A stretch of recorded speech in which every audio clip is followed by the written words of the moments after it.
Hello friends, welcome to my channel Escor School of Excellence in Medicine. Today we are going to learn about Parkinson disease. So after watching this presentation, I guarantee you, I promise you that you will never forget Parkinson disease, and as soon as you see the patient, you will diagnose it. Okay, and let me clear one thing. I'll explain in Hindi, and this video is for both Hindi and English because I am comfortable in Hindi, so I'll explain in Hindi, but I'll dictate in English too, so you can watch this video either you are a Hindi listener or an English listener. Or if you have not subscribed yet after seeing so much videos, or you are watching this video first time, so please subscribe so that you can get the more and more knowledgeable and clinical videos. So let's begin. सबसे पहले आप देख रहे हैं Parkinson disease. सो हम सबसे पहले ये याद कर लेंगे पार्किंसन डिजीज़ क्या होता है. व्हाट इज़ पार्किंसन डिजीज़, कैसे उसको याद रखें. So Parkinson disease you remember with rat, RAT, rat, not that animal, वो चूहे वाला रैट नहीं, बिकॉज वो रैट और ये रैट बिल्कुल अलग हैं. ओके, सो यहाँ पे उसका उलट है. एक्चुअली वो चूहा अगर आप देखेंगे तो बिल्कुल ऐसे फुदकता हुआ और रेस्टलेस सा होता है. But this rat is R for rigidity. Rigidity मतलब कि पेशेंट की जो बॉडी होती है, जो मसल्स होती हैं, वो बिल्कुल रिजिड होती हैं. Second is A. So A for akinesia. Akinesia means movement का नहीं होना. स्पेशली वैसे जो पार्किंसन डिजीज उसमें ब्रेडिकाइनेसिया होता है, तो क्योंकि लर्न करने के लिए यहाँ पे एकाइनेसिया लिखा गया है. पार्किंसन डिजीज में जो पेशेंट के मूवमेंट होते हैं वो बहुत स्लो हो जाते हैं. So A for akinesia and T for tremor. Tremor means trembling. Patient को ट्रेम्बलिंग होती है तो इसलिए उसको ट्रेमर बोला गया है, कंपन जो पेशेंट के शरीर में होता है. तो आप रैट से आपको याद रहेगा कि rat, Parkinson disease is rat. R for rigidity, A for akinesia and T for tremor. Now after learning Parkinson disease अपन आते हैं इंट्रोडक्शन पे. सो यहाँ पे आप देख सकते हैं मैंने रेड कर रखा है, और रेड मीन्स आपको टू द पॉइंट जो याद करना है वो रेड किया हुआ है. So Parkinson disease most commonly affect persons over the age of 55 years. Means जो आपको पार्किंसन डिजीज के केसेस देखने को मिलेंगे वो 55 ईयर्स से ऊपर के देखने को मिलेंगे. There is hardly any case जो कि आपको 55 ईयर्स से नीचे का मिले. सेकेंड पॉइंट पे अपन आते हैं. It is characterized by bradykinesia. अपन ऑलरेडी डिस्कस कर चुके हैं ये. एकाइनेसिया और ब्रेडिकाइनेसिया मीन्स जो पेशेंट का मूवमेंट है वो कम हो जाता है. Second one is rest tremor. तो ट्रेमर यहाँ पे याद रखने की ज़रूरत है. रेस्ट ट्रेमर का मतलब होता है रेस्टिंग टाइम पे ट्रेमर. मीन्स कि पेशेंट जब कुछ कर नहीं रहा है, हिल डुल नहीं रहा, कुछ नहीं कर रहा, बैठे बैठे आपको एक कंपन दिखाई देगा. ट्रेमर्स जो हैं वो दूसरी डिजीज़ में भी आते हैं, लाइक हाइपरथायराइडिज्म, सेरेबेलर डिजीज़, इनमें भी ट्रेमर्स होते हैं. बट सबके ट्रेमर्स के अलग अलग डिफ्रेंशिएट आप कर सकते हो. तो ऐसे ही जो पार्किंसन डिजीज़ है उसके ट्रेमर जो होते हैं वो रेस्ट ट्रेमर या रेस्टिंग ट्रेमर होते हैं. मीन्स जब पेशेंट नहीं हिल रहा है, कुछ नहीं कर रहा है, बैठे बैठे आपको वो कंपन देखने को मिलेगा. थर्ड वन इज़ रिजिडिटी, जो अपन ऑलरेडी बात कर चुके हैं रिजिडिटी की, कि पेशेंट की जो मसल्स होती हैं वो बिल्कुल रिजिड होती हैं.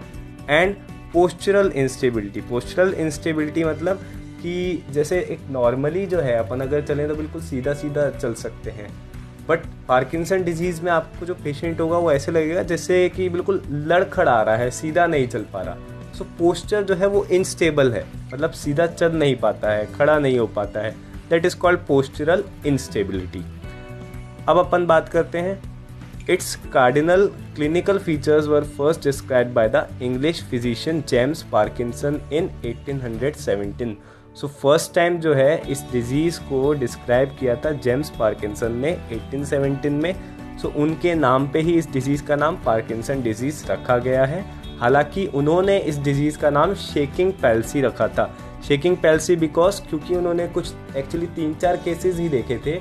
जब आप अगर आप इसकी हिस्ट्री में जाएंगे तो उन्होंने क्या देखा कि जो पेशेंट है वो मतलब मूवमेंट क्योंकि कम है तो एक पैरालिसिस की जैसी स्टेज आती है, क्योंकि वो इतना मूव कर नहीं पाता, और क्योंकि उसमें ट्रेमर्स हैं तो ये उसका नाम शेकिंग पैल्सी रखा गया.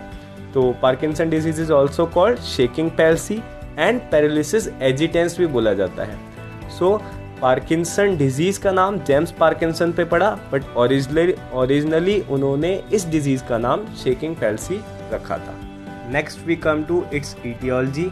Most Parkinson disease cases occur sporadically, means 85 to 90% cases sporadically मिलते हैं and are of unknown cause. So etiology means कि पार्किंसन डिजीज़ डेवलप होने के पीछे कारण क्या है, तो यहाँ पे तो सिंपल लिख दिया गया अननोन कॉज, मतलब कि कारण पता ही नहीं है कि कारण क्या है। Now comes to the pathology. So what pathology develops in the Parkinson disease? In Parkinson disease, there is a loss of pigmented neurons in the substantia nigra in the midbrain. So midbrain का जो substantia nigra वाला part होता है, उसके जो neurons होते हैं उनमें कहीं ना कहीं डैमेज हो जाता है। और वो डैमेज अपने को कैसे शो होता है? With characteristic intracytoplasmic eosinophilic inclusion bodies, जिन्हें हम ल्यूई बॉडीज भी बोलते हैं। तो ऑलवेज रिमेंबर, इसलिए उसको रेड किया गया है कि ल्यूई बॉडीज जो है वो पार्किंसन डिजीज में मिलती है। और एक्चुअली में होती क्या है कि वहाँ के जो न्यूरॉन्स हैं जिनमें डैमेज हो गया है, उनमें एक इओसिनोफिलिक बॉडीज बन जाती हैं। उन बॉडीज को अपन ल्यूई बॉडीज बोलते हैं। As a result the dopamine content in the corpus striatum is markedly decreased. और एक्चुअली में हो क्या जाता है, जो डोपामिन कंटेंट है वो डिक्रीज हो जाता है। तो क्योंकि डोपामिन डिक्रीज हो गया है, इसीलिए वो मूवमेंट डिक्रीज हो गए हैं, और वो मूवमेंट डिक्रीज होने की वजह से ब्रैडीकाइनेसिया डेवलप हुआ है। सो ब्रैडीकाइनेसिया का जो सिम्टम है वो यहाँ से है। डोपामिन डिक्रीज होने की वजह से बॉडी के जो मूवमेंट है वो कम हो जाते हैं। Now we comes to the clinical features. Clinical features को अपन ने 3 टाइप्स में डिवाइड कर लिया है. One is cardinal motor features, second one is other motor features, and third one is non-motor features. So cardinal motor features we already discussed, जो कि disease को, पार्किंसन डिजीज को कैरेक्टराइज करते हैं. फर्स्ट इज ब्रैडीकाइनेसिया अपन देख चुके हैं, लेस मूवमेंट और decreased movement actually. And second one is rest tremor, मतलब रेस्टिंग फेज में ट्रेमर्स होना. Third is rigidity. Fourth is get disturbance और पोस्चरल इंस्टेबिलिटी, जो मैं आपको बता चुका हूँ कि पेशेंट चलता है या खड़ा रहता है तो उससे संभला नहीं जाता, लड़खड़ाता है. तो these are the cardinal motor features. Second है अदर मोटर फीचर्स. इसके अलावा और क्या क्या मोटर फीचर्स होते हैं? तो सबसे पहले लिखा है micrographia. Micrographia means small and untidy hand writing. नाम से पता पड़ रहा है, माइक्रो मीन्स स्मॉल और ग्रेफिया मीन्स लिखना, हैंड राइटिंग. सो छोटा छोटा लिखता है पेशेंट. आप टेस्ट भी कर सकते हैं. Just give a pen and paper to the patient and ask him to write his name और एड्रेस, व्हाटएवर. तो जैसे ही वो लिखेगा तो आपको दिखेगा यार ये बहुत छोटा छोटा सा लिख रहा है. और जो उनके अटेंडेंट हैं, यू कैन आस्क हिज और हर अटेंडेंट दैट क्या ये पहले भी ऐसे ही लिखते थे क्या? तो वो बोलेंगे नहीं, पहले तो ये नॉर्मल जैसे लिखते हैं वैसे लिखते थे. क्योंकि हो सकता है कई लोगों की आदत तो वो लिखते ही छोटा हूँ. तो आप कंपेयर करने के लिए उनके अटेंडेंट से पूछ सकते हैं कि ये जैसे इन्होंने अभी लिखा है पहले भी ऐसे लिखते थे क्या? तो दे विल टेल नहीं, ये पहले ऐसे नहीं लिखते थे, ये जब से इनको बीमारी हुई है ना तब से ये छोटा छोटा लिखने लगे. तो दैट छोटा छोटा लिखना इज माइक्रोग्रेफिया. तो आप ये एक टेस्ट भी कर सकते हैं. जब आपको लगे कि यह पेशेंट पार्किंसन डिजीज का है तो आप उसको सिंपली एक पेन पेपर दें and ask him to write, तो आपको वो माइक्रोग्रेफिया देखने को मिल जाएगा. Second one is masked faces. इसको हम हाइपोमिमिया भी बोलते हैं. मास्क्ड फेसेस मतलब देखिए, जब अपने पास पेशेंट आता है, अगर वो बहुत दर्द में है तो या तो उसके चेहरे पे वो दर्द आपको फेशियल एक्सप्रेशन से समझ में आ जाता है यार ये बहुत दर्द में है. या फिर पेशेंट आपके पास कई बार ऐसे भी आते हैं कि नहीं मैं डॉक्टर साहब के पास आया हूँ तो हाँ मैं बीमार तो हूँ बट डॉक्टर साहब मेरे को सही कर देंगे. तो एक प्लीजेंट सा इमोशन होता है चेहरे के ऊपर. एक अच्छे डॉक्टर से मिलने की एक खुशी होती है कि नहीं डॉक्टर साहब मुझे सही कर देंगे. बट पार्किंसन डिजीज का जो पेशेंट है उसके चेहरे पे आपको ये इमोशंस नहीं दिखाई देंगे. और ये इमोशंस नहीं दिखाई देने की वजह से अपन ने क्या बोला है, मास्क्ड फेसेस, या इसी को अपन हाइपोमिमिया भी बोलते हैं. तो किसी तरीके का इमोशन पेशेंट के फेस पे नहीं दिखेगा. Third one is reduced eye blinking. क्योंकि मूवमेंट देखो कम है, अपन ने ब्रैडीकाइनेसिया की बात करी, तो बॉडी में जहां जहां पे जो भी मसल्स है हर जगह जो आई मसल्स की मूवमेंट है वो कम हो जाएगी. सो इसीलिए रिड्यूस्ड आई ब्लिंकिंग. सो आई की जो पलकें झपकती हैं जो वो झपकना कम हो जाएंगी बहुत. तो आपको जब मास्क, फेस और आई ब्लिंकिंग मिला के आप देखोगे ना, पेशेंट ऐसे लगेगा जैसे आपको घूर रहा है, एक स्टेयरिंग होगी पेशेंट में, तो आपको लगेगा patient is staring at me. आपको गुस्सा भी आएगा, बट आपको समझना चाहिए no no no no, the patient is suffering from a disease. ये उस डिजीज के सिम्टम्स हैं, ये उसकी पहचान है, आपको पहचानना पड़ेगा कि this is the patient of Parkinson disease. Next है सॉफ्ट वॉइस, हाइपोफोनिया इसको बोलते हैं। सॉफ्ट वॉइस मतलब बहुत हल्की सी, बहुत प्यारी सी आवाज में बोलेगा। आप अटेंडेंट से इस चीज को भी कह सकते हैं कि पूछ सकते हैं, वो आपको बताएंगे कि हाँ नहीं पहले तो ये बहुत जोर से आवाज लगाते थे, जोर से बोलते थे, अच्छी आवाज थी, बट अब थोड़ा सा लो वॉइस में बोलने लग गए। So this is soft voice. Next one is dysphagia. So क्योंकि मसल का मूवमेंट कम है, तो इसलिए डिस्फेजिया आ रहा है यहाँ। Difficulty in swallowing and freezing, मतलब पेशेंट ज्यादा हिलडुल नहीं पाएगा। अब ये मोटर फीचर्स के बाद में अपन आते हैं नॉन मोटर फीचर्स पे। तो non motor features is anosmia. Anosmia means loss of smell. तो पेशेंट बता नहीं पाएगा कि किस तरीके की स्मेल आ रही है, तो ये भी आप एक टेस्ट कर सकते हैं। और इसके अलावा sensory disturbances, for example pain उसको इतना फील होगा नहीं। मूड डिसऑर्डर्स में डिप्रेशन मिल सकता है।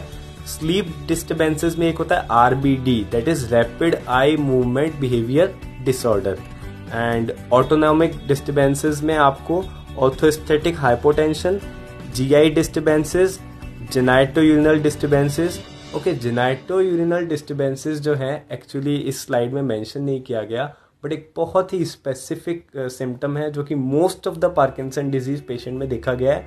That symptom is increase frequency of urination at night. मतलब रात को नॉर्मली या तो पेशाब करने के लिए उठते नहीं है, या फिर उठते हैं तो मैक्सिमम एक बार उठता है आदमी। बट पार्किंसन डिजीज में क्या होता है कि 2-3 बार 4 बार उसको बार बार उसकी जो स्लीप है वो डिस्टर्ब होगी, 3-4 बार उसको पेशाब जाना पड़ेगा, और स्पेशली ये नाइट में है। So increased frequency of micturition at night, ये यहाँ पे इसका जेनाइटो-यूरिनरी डिस्टर्बेंस है। इसके बाद में है sexual dysfunction, so loss of libido मिलेगा। एंड कॉग्निटिव इम्पेयरमेंट भी आपको देखने को मिल सकता है, डिमेंशिया वगैरह। ओके, अब आपकी सबसे important slide, the most important slide of the presentation is presentation of a Parkinson disease, and here I promise you that after this slide आप कभी पार्किंसन डिजीज के पेशेंट को नहीं भूल सकते, उल्टा आप देखते ही पहचान जाएंगे कि ये पार्किंसन डिजीज का पेशेंट है। So a man aged more than 55 years, मतलब आदमी है, क्योंकि आदमियों में ज़्यादा मिलता है पार्किंसन डिजीज।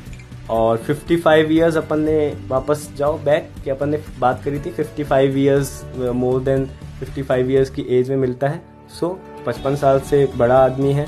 स्टूप्ड शोल्डर, आप एक बार वापस मेरी जो फर्स्ट स्लाइड थी पार्किंसन डिजीज वाली, उसमें जाके देखना, उसमें एक फोटो लगा हुआ है, उसमें आपको एक आदमी दिखेगा जो कि स्टूप्ड शोल्डर है, जिसके शोल्डर वो है वो आगे की तरफ झुके हुए हैं, दैट इज स्टूप्ड शोल्डर। तो एक आदमी है 55 साल का बूढ़ा है जो आगे की तरफ झुका हुआ है, आपके क्लिनिक में या व्हाटएवर ऑफिस ओपीडी में एंटर करता है, enters in your office very slowly, धीरे धीरे एंटर कर रहा है, takes a lot of time. तो आप कह रहे हो यार मेरे पास बहुत सारे पेशेंट हैं, ये पता नहीं क्यों इतने धीरे धीरे आए जा रहा है। तो आपको एक दिमाग में क्लिक करना चाहिए, धीरे धीरे आ रहा है, कोई तो गड़बड़ है। सो दैट धीरे धीरे आना is bradykinesia, slowness of movements. तो यहाँ पे ये सिम्टम आप पकड़ सकते हो। And as you are looking towards his entry you found his hands are trembling. जैसे ही आप धीरे धीरे आए ना पेशेंट, तो सबसे पहले उसके हाथों पे आपका नजर जाना चाहिए। तो जैसे ही आप हाथों की तरफ देखेंगे तो आप देखेंगे बिल्कुल कंपन सा हो रहा है हाथों में, और कंपन कुछ इस तरीके से हो रहा है जैसे कोई माला फेर रहा हो, लाइक ही इज रोलिंग अ पिल।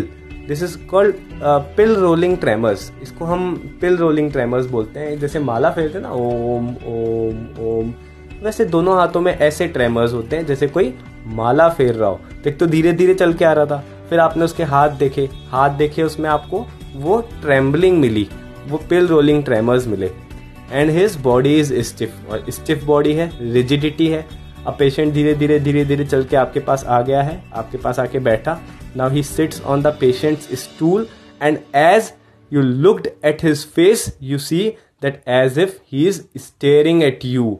ये भी मैं आपको पहले डिस्क्राइब कर चुका हूँ कि ऐसे लगेगा जैसे पेशेंट घूर रहा है, तो बट आपको गुस्सा होने की जरूरत नहीं है, that is because of his disease. क्योंकि मास्क लाइक फेस हो जाता है, फेस के इमोशंस चले जाते हैं। इमोशंस जाने का मतलब ये है क्योंकि वहाँ पे मूवमेंट नहीं है फेशियल मसल्स का, इसलिए वो इमोशंस शो नहीं कर पाता अगर है भी तो। And reduced eye blinking, that is also due to that bradykinesia. तो पेशेंट धीरे धीरे चल के आया, एक बूढ़ा आदमी धीरे धीरे चल के आ रहा है, हाथ ऐसे कांप रहे हैं जैसे कोई माला फेर रहा हो, और जैसे ही आके बैठता है आप फेस की तरफ देखते हो तो आपको लगता है जैसे घूर रहा है। Be sure that this patient is of Parkinson disease. आप इस पेशेंट को कभी भूल ही नहीं सकते कि एक बूढ़ा आदमी धीरे धीरे बेबी स्टेप चल के आया है, माला फेर रहा हो जैसे, और आके आपको देखता है, आपको लगता है यार क्यों घूर रहा है ये आदमी। बस वहीं आपके दिमाग में क्लिक हो जाना चाहिए that this patient is of Parkinson disease. आपको उसमें कोई सिम्टम तक पूछने की जरूरत नहीं है, और जैसे ही आप सिम्टम भी पूछेंगे, आप हिस्ट्री में जाएंगे तो आपको पार्किंसन डिजीज कंफर्म हो जाएगा। So now comes to the diagnosis. So diagnosis mainly 2 things पे बेस्ड होता है। One is the clinical sign and symptoms, जो आप उसकी प्रेजेंटेशन से, उससे पूछ के सिम्टम्स को खुद बता देगा, उन सिम्टम्स से आप पता लगा सकते हो। एंड क्लिनिकल टेस्ट, कुछ क्लिनिकल टेस्ट मैं आपको बताऊंगा जो करके आप पता लगा सकते हो। And there is investigation also if the circumstances favours. So actually यहाँ पे सर्कमस्टेंसेस इसलिए लिखा गया है क्योंकि आप सिंपल अगर MRI और CT वगैरह कराएंगे तो आपको उसमें कुछ स्पेशल पार्किंसन डिजीज से रिलेटेड कुछ कैरेक्टरिस्टिक नहीं दिखाई देगा। बट यहाँ पे पेट स्कैन आप कराते हो, और पेट स्कैन क्योंकि बहुत महंगा होता है, हर पेशेंट में करा नहीं सकते आप, और उसमें भी ज़रूरी नहीं है आपको कैरेक्टरिस्टिक वो पार्किंसन डिजीज शो कर दे। सो इन्वेस्टिगेशन कराना नहीं कराना एक बराबर है। सो अगर आपको डायग्नोसिस बनाना है तो डायग्नोसिस आपकी जो प्रेजेंटेशन है पेशेंट का, जो उसके साइन एंड सिम्टम्स हैं, प्लस आप क्लिनिकल टेस्ट कराओ, वो उसके बेसिस पे आप उसको डायग्नोस कर सकते हो। You can write that yes this is the patient of Parkinson disease. So मैंने आपको बोला था क्लिनिकल टेस्ट, तो अपन क्लिनिकल टेस्ट पे आते हैं। एक इसमें क्लिनिकल टेस्ट है that is called pull test. बहुत ही इजी टेस्ट है, but be aware while doing this test. So क्या होता है इस टेस्ट में? The patient stands with his feet side by side, आप उसको पैर फैला के खड़ा कर दें, and stand behind the patient with 1 foot slightly behind the other. मतलब एक पैर छोड़ के, मतलब एक पैर जितना छोड़ के, और उसके आप जस्ट पीछे खड़े हो जाएं। Explained that without warning you are going to pull the patient abruptly backwards by his shoulders। आपको अचानक से बताना नहीं है पेशेंट को, आपको बस अचानक से उसको पीछे की तरफ खींच लेना है। The patient task is not to fall over। Patient गिरना नहीं चाहिए। ये क्या है, अगर आप नॉर्मली करेंगे, आप ट्राई कर सकते हैं अपने भाई बहन वगैरह जो आपके साथ हो, उनके ऊपर एक बार ट्राई करके देखिएगा। जस्ट उनको बोले नहीं कि आप खींचेंगे, आप उनको खड़ा कर दें और उनके जस्ट पीछे खड़े हो जाएं, और उनको इतनी जोर के भी नहीं खींचना है कि बेचारा गिर जाए, उसको खींचें एक ठीक फोर्स के साथ में। जैसे ही आप खींचेंगे तो आप देखेंगे नॉर्मल जो होता है वो या तो गिरता नहीं है, वहीं बैलेंस कर लेता है, और अगर वो गिरता भी है तो 1-2 कदम पीछे आते ही वो अपने आप को बैलेंस कर लेता है। सो ही और she is normal. But Parkinson disease के पेशेंट में क्या होगा, वो गिर जाएगा।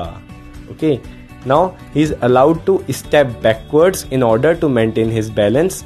तो उसको पीछे अपन खींचते हैं। Be prepare to catch the patient, यही मैंने कहा था कि be aware. So be prepare to catch the patient should he topple। A normal individual either remains upright even without moving his feet or does so by taking a single step backwards। तो क्या होता है, normally क्या होगा कि या तो गिरेगा नहीं, और गिरने भी लगेगा तो 1-2 स्टेप के बाद में वो क्या करेगा, अपने बैलेंस बना लेगा और नहीं गिरेगा। Retropulsion refers to the patient taking a number of small spaces backwards, either succeeding or failing to reposition his center of gravity। This is Parkinsonian और abnormal। So इसमें आपको रेट्रोपल्शन देखने को मिलेगा। तो क्या होता है, पेशेंट पीछे अपने आप को बैलेंस नहीं कर पाता, और जैसे ही आप खींचोगे तो वो पीछे गिर जाएगा। तो इसलिए आपको पीछे खड़ा होके उसको पकड़ लेना है कि वो गिरे नहीं, गिरेगा तो उल्टा और कोई चोट लग जाएगी। ओके, सो और इसको आप अपने प्रेस्क्रिप्शन में बाकायदा लिख सकते हैं that pull test is positive. Okay, so now comes to the investigation। we already discussed that positron emission tomography, PET scans कराना है। इसमें आपको जो स्टाइटम अपन ने बात करी थी उसमें डिक्रीज्ड अपटेक देखने को मिलेगा, तो इसके लिए अपन ज़्यादा डिस्कस नहीं कर रहे हैं। So thank you so much, this was all about Parkinson disease. और आई होप आपको ये याद रहेगा, आप कभी भूलेंगे नहीं, देखते ही पेशेंट को पहचान जाएंगे। और